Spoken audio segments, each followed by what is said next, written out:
Le tri va vous permettre en général de réorganiser, de reclasser les éléments de votre contenu, soit en fonction du nom, de la taille, de la taille du fichier, de la date de modification ou d'autres paramètres.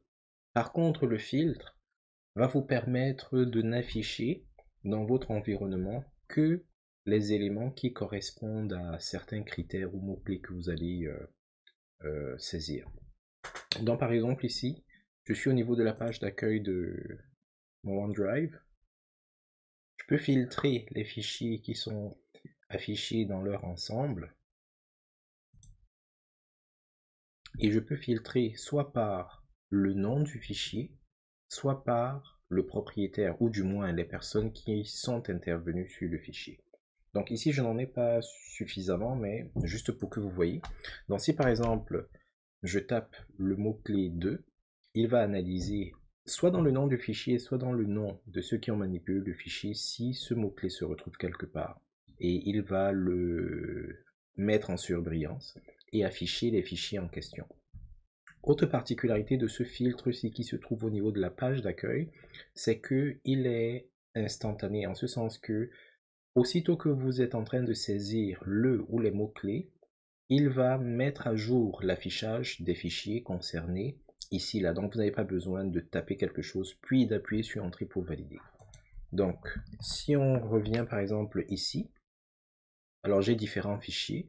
Donc, si je cherche les fichiers qui comportent Loo, L-O-O, vous pouvez voir que au fur et à mesure que j'étais en train de saisir, il a ajusté ici la liste des fichiers en question. Si je cherche plutôt ceux qui ont été faits par Wakata, il met à jour instantanément et vous pouvez voir que ici, là, au niveau du propriétaire, il y a Soka Wakata, mais Wakata est mis en surbrillance parce que ça correspond au filtre qui est là. Alors, cette fonctionnalité de la page d'accueil, elle est disponible chez tout le monde, c'est-à-dire aussi bien dans la version gratuite de OneDrive que dans la version payante.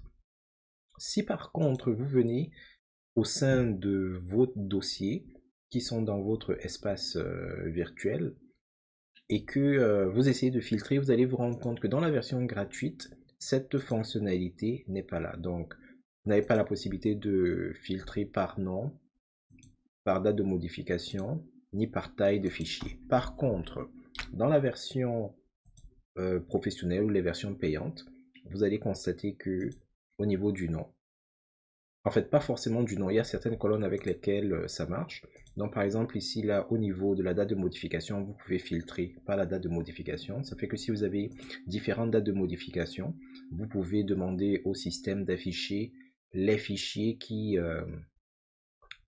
ont été modifiés à certaines dates en particulier. Donc si par exemple je prends celle de 2023, si j'applique, il ne va afficher que les fichiers en question.